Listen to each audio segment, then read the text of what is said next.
नमस्कार दोस्तों, आप सभी का स्वागत है मेरे चैनल पर।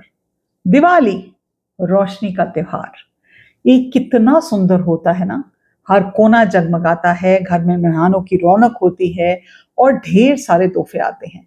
लेकिन जैसे ही ये रौनक थोड़ी थमने लगती है, हम एक नए सवाल के सामने खड़े होते हैं।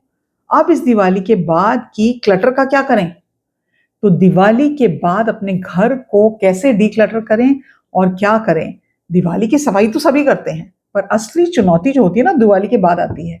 जब आपकी अलमारी उपहारों से भर जाती है, कमरे में दिए और मोमबत्तियां बिखरी होती हैं और आपको ये समझ में नहीं आता कि इस सब को कहाँ रखें, कैसे रखें, घर को कैसे डिक्लटर करें, कैसे संभालें।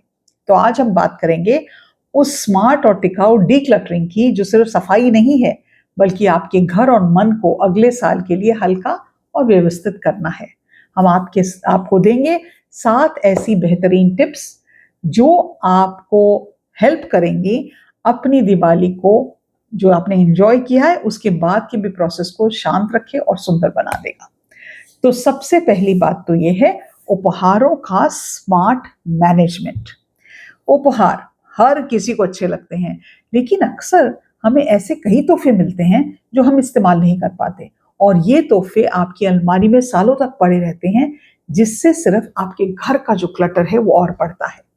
तो फौरन फैसला लें। जैसे ही उपहार मिले 1 मिनट में ये डिसाइड कर लें, 5 मिनट भी ले सकते हैं, क्या मैं इस चीज को अगले 3 महीने में इस्तेमाल करूंगी या नहीं करूंगी। और एक बॉक्स बनाएं जिसका नाम आप रख सकते हैं गिव अवे बॉक्स। एक खास गिव अवे या डोनेशन बॉक्स तैयार कर लें। जो चीजें आप इस्तेमाल नहीं करने वाले हैं, भले ही वो नई क्यों ना हो, उन्हें तुरंत उस बॉक्स में डाल दें। ये चीजें किसी और के काम आ सकती हैं। दूसरी चीज है री गिफ्टिंग का आइडिया। कई बार ऐसा होता है कि जो तोहफे बहुत सुंदर भी होते हैं, लेकिन आपके पास या तो उसके साथ बिल्कुल मैचिंग मैचिंग चीज है या वो आपके काम का नहीं है, तो इसको एक अलग साफ बॉक्स में रखें। ये री गिफ्टिंग के लिए एक बेहतरीन स्टॉक बन सकता है। इसे याद रखें कि इसे किसको दिया जा सकता है। दूसरी टिप, पूजा और दियाओं का सुरक्षित स्टोरेज। मैं बहुत साल पहले, करीब 8 साल पहले थाईलैंड जब गई थी, तो वहां पे मैंने बहुत सुंदर दिए खरीदे थे। दिए, I think you could, it's a multipurpose thing, but उनकी शेप दिए जैसी है, बहुत ही खूबसूरत है। अब मैंने दिवाली में पिछले 8 साल में, एक्सेप्ट फॉर जो मेन दिया हम जगाते हैं पूजा के समय में, जो मैं नया खरीदती हूँ हर साल, मैंने दिए खरीदना बंद कर दिया है।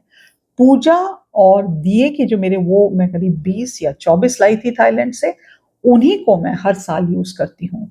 दिवाली के बाद मैं उन दियों को और पूजा के सामान को, सबसे ज्यादा जो जगह घेर रहा होता है, उन्हें मैं फेंकती नहीं हूँ, अपने उन दियों को, और उनको अच्छे से धो के साफ करके, और मैं एक कपड़े से पोंछ कर, एक कार्टन है मेरा, परमानेंट कार्टन है वो मेरा, और उसमें कागज बिछाकर हर दिए को थोड़े अखबार के कागज में लपेट कर उसको उसके अंदर रखती हूँ। और उसको रखने के बाद I have a special space in my store जहाँ पे मैं उसको रखती हूँ, और हर दिवाली पे उनको लेके निकाल के बाहर रखती हूँ। फिर वो धुले जाते हैं, फिर उसमें दिए जलते हैं, जोत जलते हैं। और ये एक अच्छा तरीका है, ना तो हर साल मैं पैसे नहीं वेस्ट करती हूँ नए दिए लाने के लिए, और पुराने दियों को अच्छी तरह से संभाल लेती हूँ। किसी मेरे एक जो कमेंट किया था किसी ने कि मैम अखबार की जगह बबल पेपर भी यूज कर सकते हैं। आई एम श्योर आप बबल पेपर यूज कर सकते हैं, लेकिन मैं बबल पेपर इसलिए नहीं यूज करती, मतलब प्लास्टिक है इसकी वजह से। और जितनी भी बची हुई मोमबत्तियां हैं, उनको मैं, एक प्लास्टिक का मेरे पास डिब्बा है, उसके अंदर मैं रख देती हूँ। उन्हें अगले साल पिघलाकर या तो मैं नए दिए बना लेती हूँ या नई मोमबत्तियां बना लेती हूँ। So this is how I take care of the diyas and the मोमबत्तीज टिल नेक्स्ट दिवाली। नंबर 3 चीजें, वो है नंबर 30, हम दिवाली के टाइम पे बहुत सजाते हैं। हम तोरण लगाते हैं, हम दिए लगाते हैं, हम आर्ट डेकोरेशंस करते हैं, बहुत सारा सामान यूज करते हैं हम। वो फ्लोरल डेकोरेशंस करते हैं, मेरे पास भी हैं। मेरे पास तो वो है, नीचे उसके बहुत सुंदर मोती लगे हुए हैं, और ऊपर एक रेक्टेंगल कर की शेप है जिसपे एक तरफ शुभ दीपावली लिखा हुआ है, मैं वो यूज करती हूँ। अब ये जो डेकोरेशन आइटम्स हैं, ये साल में एक ही बार निकलते हैं। लाइट्स भी होती हैं उसमें, और मैं इनको क्या करती हूँ, पहली बात जो है, लाइट सारी उतारी, उनको अच्छे से सुलझाया, उनको टाई कर लिया, और अच्छे से लपेट कर मैं उसे एक वही मेरा जो दिवाली का डेकोरेशन का गत्ते का डिब्बा है, उसी में एक कोने में रख देती हूँ। और जहां तक मेरी डेकोरेशंस का सवाल है, वो डेकोरेशंस पे मैं अभी जैसे अब की दिवाली निकल गई तो उसके बाद मैं उस पर लिखती हूँ डेकोरेशन आइटम्स 2026। उसमें मैं इतनी जगह जरूर रखती हूँ कि अगर मुझे एक आधी चीज कोई नहीं लेनी हो तो मैं उस पर लेके वहां पे रख देती हूँ। लेकिन मैं उस डेकोरेशन बॉक्स में हर तरह का डेकोरेटिव आइटम रखती हूँ। टूटी हुई कई बार दिवाली पे चीजें टूट जाती। इस बार मेरे 2 लटकन, अब बहुत तेज हवा आ रही थी, मैंने बाहर लटकाए हुए थे, वो गिर गए तो वो टूट गए, उनको मैं डिस्पोज ऑफ कर देती हूँ। नेक्स्ट चीज, जब हम दिवाली पे आते हैं तो हम पार्टी होती है, इतने लोग आते हैं, अब इतने स्नैक्स वगैरह बनाते हैं, तो बहुत सारी क्रॉकरी निकलती है, किचन से बहुत अच्छा सामान निकलता है। अब जब दिवाली खत्म हो गई है, अब दिवाली पर नए बर्तन भी आते हैं, मिठाई के डिब्बे भी आते हैं, और मेहमानों के लिए खास क्रॉकरी भी निकाली जाती है। त्योहार के बाद ये सब चीजें बहुत सारा खलेरा क्रिएट करती हैं। तो मैं कोशिश ये करती हूँ कि मैं, जो मेरा एक चेस्ट है, मेरे पास एक बड़ी सी चेस्ट है, मैंने कोरिया से खरीदी थी बहुत साल पहले, उस चेस्ट का एक सेक्शन मेरा ऐसा है जिसमें मेरे प्लेटर्स हैं, या उसमें मेरे वो चीजें हैं जो मैं सिर्फ दिवाली पे, स्पेशल स्पून्स हो गए, स्पेशल कटलरी हो गई, स्पेशल ग्लासेस हो गए, जो सिर्फ दिवाली के टाइम पे निकलते हैं, उनको धोकर पोंछ कर वो सब चीजें वहां पे चली जाती हैं। और उनको फिर ऊपर से एक साफ सुथरे कपड़े से मैं कवर करती हूँ ताकि उस पर मिट्टी या धूल ना जमे। और इसके साथ मेरी जो अगले साल की दिवाली है, मुझे एग्जैक्टली पता है कि मेरा सामान कहाँ पड़ा है, मुझे कितने दिन पहले निकालना है और उसे कहाँ वापस रखना है। तो आप ये कोशिश करके देखें कि जो आपका स्पेशल दिवाली का सामान है, उसका स्टोरेज का आइडिया पहले सोच लें। और उस स्टोरेज को आपको अगले दिवाली तक निकालने की जरूरत नहीं है, तो आप उसको एक पर्टिकुलर स्पेस, एटिक में हो सकता है, एक ऊपर का कबर्ड हो सकता है, वहां बनाने का, सामान रख दिया, उसको वहां पे रख सकते हैं। इससे ना तो खलेरा बैग दिखेगा, डीक्लटर जल्दी हो जाएगा, आपके मन को शांति होगी, and things will be organised. एक और चीज, जब दिवाली में क्या होता है कि बच्चों को छोटे छोटे उपहार बहुत सारे मिलते हैं, और बच्चों की कमरे की डीक्लटरिंग करने की भी जरूरत होती है। तो एक गोल्डन रूल जिसके बारे में पहले भी बात कर चुकी हूँ, वो है 1 in 1 out। एक चीज अगर आप नहीं लेके आ रहे हैं, किसी ने कोई गिफ्ट दी है जो पुरानी है, उसको कहीं और दे दें, किसी और को दे दें, आपके घर में जो काम करते हैं, उनके बच्चे हैं, उनको दे दें। इससे करने से आपका जो सामान है उतना ही रहता है, उसकी मैनेजमेंट में आपका उतना ही टाइम लगेगा। और बच्चों के कपड़े हैं, जैसे अगर दिवाली पे बहुत सारे नए कपड़े लिए हैं, तो पुराने कपड़े भी इसी तरह से आप दे सकते हैं। एक और चीज, जब आपकी दिवाली के जो कपड़े हैं, दे आर ब्यूटिफुल, नई साड़ी ली है, नया सूट लिया है, तो मार्केट में पतला मलमल का कपड़ा मिलता है, तो उसके आप ना एक बड़े बड़े नैपकिन्स बनवा सकते हैं।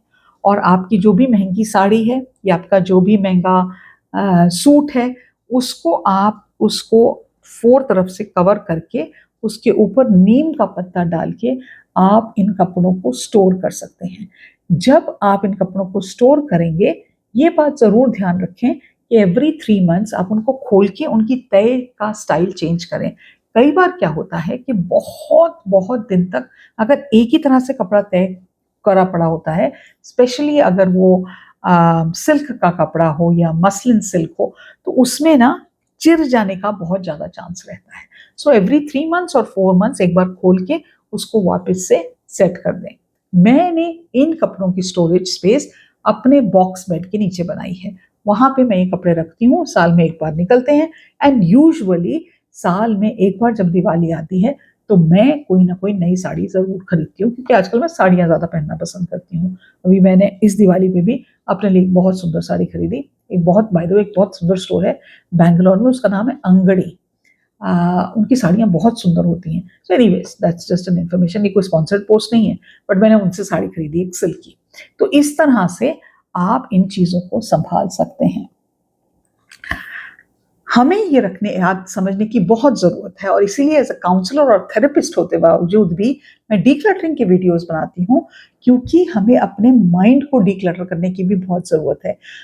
दिवाली के टाइम पे आप इतनी मेहनत करते हैं, घर की सफाइयां करते हैं, मिठाइयाँ बांटते हैं, रिश्तेदारों को देते हैं, घर को संभालते हैं, बच्चों को संभालते हैं, सब चीजें करते हैं।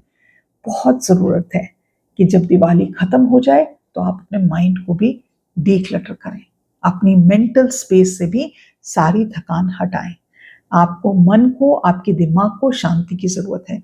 और 5 मिनट की, चाहे वो मेडिटेटिव प्रैक्टिस हो, चाहे एक नेचर वॉक हो, अपने आप को वो अपॉर्चुनिटी तो दें। चाहे एक कैंडल लगा के रखें, अच्छा सा म्यूजिक सुने, घर में वो छोटी छोटी चीजें अपने लिए करें जो आपको खुशी देती हैं। You know, things, maybe you go and buy some flowers for yourself, but something that you come into the space of calmness, बहुत जरूरत है उस ग्रैटिट्यूड को करते हुए कि भगवान तेरा लाख लाख शुक्र है, दिवाली बहुत अच्छी बीती। अपने मन को शांत करने की बहुत जरूरत है, अपने माइंड को डीक्लटर करने की बहुत जरूरत है। अपने आप से, कई बार दिवाली में ऐसे होता है कि आप, कई लोग आपके घर आएंगे, आपको लगता है यार इनकी एनर्जी बहुत नेगेटिव थी।